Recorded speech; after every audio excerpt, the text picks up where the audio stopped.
नमस्कार, आप देख रहे हैं जेबीटी लाइव और मैं हूं शंकर दत्त पंत। खबरों की शुरुआत करते हैं। खबर उत्तर प्रदेश से है। समाजवादी पार्टी के राष्ट्रीय महासचिव शिवपाल सिंह यादव एक निजी स्कूल का उद्घाटन करने के लिए इटावा पहुंचे, जहां शिवपाल यादव ने बीजेपी पर जमकर निशाना साधा। शिवपाल यादव ने कहा कि इटावा शहर ग्रामीण क्षेत्रों से जुड़ा है, जिसकी वजह से यहाँ के युवाओं को रोजगार नहीं मिल पा रहा है। शिवपाल यादव ने कहा, यूपी में भ्रष्टाचार इतना पनप गया है कि किसी भी सरकारी कार्यालय में जाओ, बिना रिश्वत के कोई काम नहीं होता है। और बीजेपी ने तो भ्रष्टाचार के मामले में सारे रिकॉर्ड तोड़ दिए हैं, बल्कि इतनी बेईमान सरकार इससे पहले कभी नहीं आई। यूपी के प्रयागराज में हुए उमेश पाल हत्याकांड के शूटर साबिर के भाई जाकिर की कौशांबी के कोखराज इलाके में शव मिलने से सनसनी फैल गई। शव काफी पुराना बताया जा रहा है। जानकारी मिली है कि जाकिर अपने बहन के घर पर 21 फरवरी को आया था और 27 मार्च को घर वापस जाने की बात बोलकर निकला था, लेकिन घर नहीं पहुंचा, जिसके बाद उसकी तलाश शुरू कर दी गई थी। लेकिन इस बीच जाकिर का शव मिलने से इलाके में सनसनी फैल गई। फिलहाल पुलिस ने शव को कब्जे में लेकर मामले की जांच शुरू कर दी है। इटावा में महिला उत्थान मंडल की कई महिला कार्यकर्ताओं ने कचहरी परिसर में पहुंचकर आसाराम बापू की रिहाई की मांग की। इसके साथ ही प्रदर्शनकारियों ने आसाराम को जेल से बाहर निकलने की मांग करते हुए नारेबाजी की और हंगामा काटा। महिला उत्थान मंडल की सदस्य गीता यादव ने बताया कि आसाराम बापू को जल्द से जल्द बाहर निकाला जाए। तो वहीं स्थान मंडल की जिला अध्यक्ष रेखा यादव ने जिलाधिकारी को ज्ञापन देते हुए कहा कि आसाराम बापू की उम्र भी बहुत हो चुकी है और अब उनकी तबीयत भी सही नहीं रहती है, तो अब उन्हें रिहा कर देना चाहिए। उत्तर प्रदेश के मऊ में घोसी के पूर्व सांसद हरिनारायण राजभर ने एक बड़ा बयान दिया है। घोसी के पूर्व सांसद हरिनारायण राजभर ने कहा कि उमेश पाल हत्याकांड के मास्टरमाइंड इलाहाबाद के पूर्व सांसद अतीक अहमद को सरकार जेल से निकालकर उसका एनकाउंटर कर देना चाहिए। वहीं जो भी पुलिस वाला अतीक अहमद का एनकाउंटर करेगा, उसके स्वर्ग का दरवाजा सीधा खुल जाएगा। पूर्व सांसद हरिनारायण राजभर ने यह भी कहा कि सरकार हमारी है और जेल भी सरकार की ही है। ऐसे में सरकार को अतीक अहमद को जेल से निकालकर उसका एनकाउंटर कर देना चाहिए। मऊ में पंचायत सहायक कर्मचारी वेतन नहीं मिलने से परेशान हैं। इसी बीच वेतन नहीं मिलने से नाराज सहायक कर्मचारियों ने मुख्य विकास अधिकारी को ज्ञापन सौंपकर न्याय की गुहार लगाई है। साथ ही मांग की है कि उनका वेतन जल्द से जल्द दिया जाए। बताया जा रहा है कि सहायक कर्मचारियों को पिछले 1 महीने से वेतन नहीं मिला है। वहीं पंचायत सहायक एसोसिएशन के जिला अध्यक्ष अखिलेश कुमार ने विकास भवन पहुंचकर प्रशासन और उत्तर प्रदेश सरकार के खिलाफ जमकर नारेबाजी की। तो वहीं सीडीओ को ज्ञापन देकर अपने मानदेय का भुगतान जल्द से जल्द कराने की मांग की। उत्तर प्रदेश के बांदा में एक बुजुर्ग का शव घर में संदिग्ध हालत में मिलने से सनसनी फैल गई। शव मिलने की सूचना मिलते ही मौके पर पहुंची पुलिस ने शव को कब्जे में ले लिया है। यह पूरी घटना मटौंद थाना इलाके के मोहनपुरवा की है। शुरुआती जांच के बाद पुलिस ने बताया कि जमीन विवाद के बाद वृद्ध की हत्या उसके भांजे ने की है। पुलिस ने भांजे को हिरासत में लेकर पूछताछ शुरू कर दी है। बुजुर्ग अपने घर पर अकेला रहता था और भांजा ही उसकी देखभाल करता था। खबर मध्य प्रदेश से है। नरसिंहपुर के गाडरवारा में पति की प्रताड़ना से एक पत्नी ने अपने 2 बच्चों के साथ ट्रेन से कटकर आत्महत्या कर ली, जिसमें बेटे की उम्र लगभग 18 से 19 साल और बेटी की 17 साल बताई जा रही है। घटना देर रात स्टेशन के पास रेलवे ट्रैक पर घटित हुई है, जिसमें एक ही परिवार के 3 सदस्यों ने ट्रेन से कटकर अपनी जीवन लीला समाप्त कर ली। घटना की वजह अपने पति की प्रताड़ना की बात सामने आई है। महिला काफी लंबे समय से अपने मायके में रह रही थी। हाल ही में कुछ दिन पहले अपने ससुराल आई थी। घटना में एक सुसाइड नोट भी मिला है, जिसके आधार पर पुलिस ने महिला की पहचान की। फिलहाल पुलिस ने मामला दर्ज कर आगे की कार्रवाई शुरू कर दी है। नरसिंहपुर में एसपी महोदय के निर्देशानुसार चलाए जा रहे अवैध मादक पदार्थों के रोकने के अभियान को लेकर करेली थाना प्रभारी अखिलेश मिश्रा की टीम को बड़ी सफलता हाथ लगी है। करेली पुलिस ने सागर की ओर से नरसिंहपुर की ओर नेशनल हाईवे 44 से आ रही एक बेरिटो कार से पुलिस ने 140 ग्राम स्मैक बरामद की है और इसकी कीमत 40 लाख रुपए बताई जा रही है। जिले के एसपी ने जानकारी देते हुए उस वक्त मामले में कहा कि स्मैक सहित कार और 3 आरोपियों को गिरफ्तार किया गया है और इस पूरे मामले पर कानूनी कार्रवाई की जा रही है।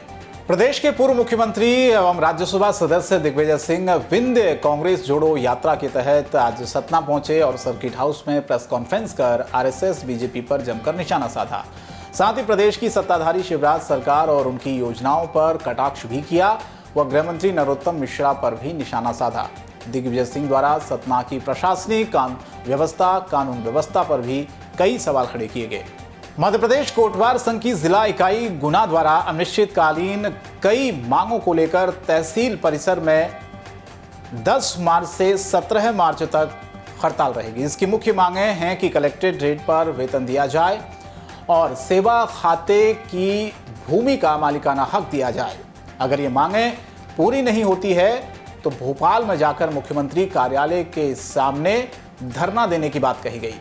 उड्डयन मंत्री ज्योतिराज सिंधिया के पिता स्वर्गीय माधवराज सिंधिया की जन्म जयंती है। इस मौके पर ग्वालियर चंबल संभाग में कई कार्यक्रम आयोजित किए जा रहे हैं। इसी कड़ी में आज एक मैराथन दौड़ का भी आयोजन किया गया था। ये मैराथन दौड़ मेला ग्राउंड से MLB ग्राउंड तक लगभग 13 किलोमीटर की दौड़ आयोजित की गई।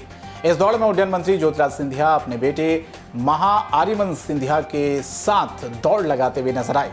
दौड़ को हरी झंडी दिखाने के बाद एक्ट्रेस महिमा चौधरी भी पहुंची थी, जिन्होंने महिला और पुरुष धावकों में जोश भर दिया।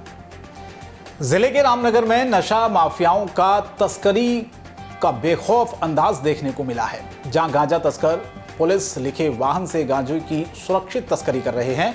पुलिस लिखे वाहन से गांजे की तस्करी करते हुए गौरसी घाटी में खुद पुलिस द्वारा 3 किलो गांजा सहित 2 आरोपियों को पकड़ा गया है। हालांकि मामला सामने तब आया जब मीडिया ने इस पूरे मामले में गंभीरता दिखाई।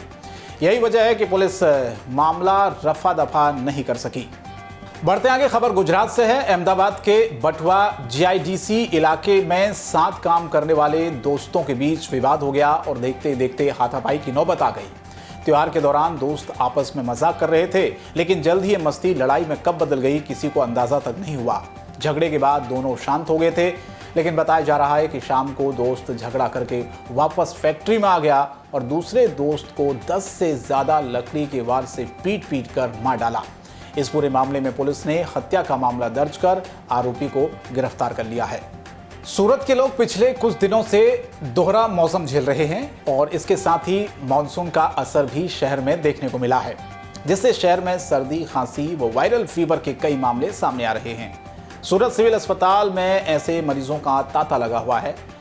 बता दें आपको, हाल ही में मावठा से सूरत प्रभावित हुआ था और मौसम भी बदला था। अभी भी शहर में 2 मौसम का अनुभव हो रहा है। बदले मौसम से लोगों में बीमारी फैल रही है और अस्पतालों में मरीजों की संख्या भी बढ़ती जा रही है। सूरत के पांडेसरा GIDC इलाके में प्रतीक डाइंग मिल में आग लग गई। सुबह मिल चालू होने के कारण आग लगने का बड़ा खतरा था। आसपास की फैक्ट्रियों के मजदूर भी बाहर निकल कर आए। घटना की सूचना मिलते ही कई दमकल केंद्रों की गाड़ियां मौके पर पहुंची और आग पर काबू पाया। आग इतनी तेज थी कि 2 किलोमीटर तक धुआं उठता हुआ देखा गया। गुजरात राज्य महिला आयोग और पाटन जिला पंचायत की संयुक्त पहल पर सरस्वती तालुक के कांसा गांव में जिला पंचायत अध्यक्ष शभानुमतिबेन मकवाना की मौजूदगी में महिला सम्मेलन का आयोजन किया गया। कार्यक्रम की शुरुआत आंगनवाड़ी की नाना भालुकाओं के गीत से शुरू हुई। इसके बाद दीप प्रज्वलित कर कार्यक्रम का शुभारंभ हुआ। नारी सम्मेलन में आंगनवाड़ी में अच्छा प्रदर्शन करने वाली बहनों को बेटी प्रशंसा किट, प्यारी बेटी स्वीकृति, हुक्म व प्रमाण पत्र दिए गए। नारी सम्मेलन में विशेषज्ञ महिलाओं और महिलाओं की गहरी समझ रखने वाले विशेषज्ञों द्वारा सरल अंतर्दृष्टि भी प्रदान की गई। पहला सामूहिक विवाह रावत समाज ट्रस्ट द्वारा बड़गाम तालुका के पिलूचा गांव के विसगांव गोलसेन में आयोजित किया गया। 20 बड़गांव के पिलूचा गांव में पहली बार रावत समाज ट्रस्ट द्वारा गोलसेन गांव में सामूहिक विवाह का आयोजन किया गया, जिसमें सामूहिक विवाह में 11 जोड़ों ने प्रमुख चरण निभाए। हालांकि सामूहिक विवाह हिंदू शास्त्रों के साथ संपन्न हुआ। सामूहिक विवाह में बड़ी संख्या में लोग शामिल हुए। समाज व अन्य समाजों के दानदाताओं ने अपना योगदान दिया और इस सामूहिक विवाह का आयोजन किया गया। हालांकि समुदाय के नेता मूलजी भाई रावत ने कहा कि ऐसा पहली बार हुआ है कि हमारे समाज में सामूहिक विवाह का आयोजन किया गया है और समाज के लोगों ने पूरा सहयोग दिया है। उन्होंने ये भी कहा कि अगले साल फिर से सामूहिक विवाह का कार्यक्रम किया जाएगा। सूरत के अधना इलाके में एक कढ़ाई फैक्ट्री की निगरानी कर रहे एक युवक की लाश मिलने से हड़कंप मच गया। युवक को धारदार हथियार से जख्मी कर तीसरी मंजिल से नीचे फेंककर हत्या कर दी गई। घटना की जानकारी मिलने के बाद पुलिस का काफिला घटनास्थल पर पहुंचा और पूरे मामले की जांच शुरू की। सूरत के उधना इलाके में दक्षेश्वर महादेव मंदिर के पास Lakshmi Narayan industrial gate number 2 के पास एक युवक की शत-विशत लाश मिली है। स्थानीय लोगों ने सुबह सुबह युवक के शव की सूचना पुलिस को दी।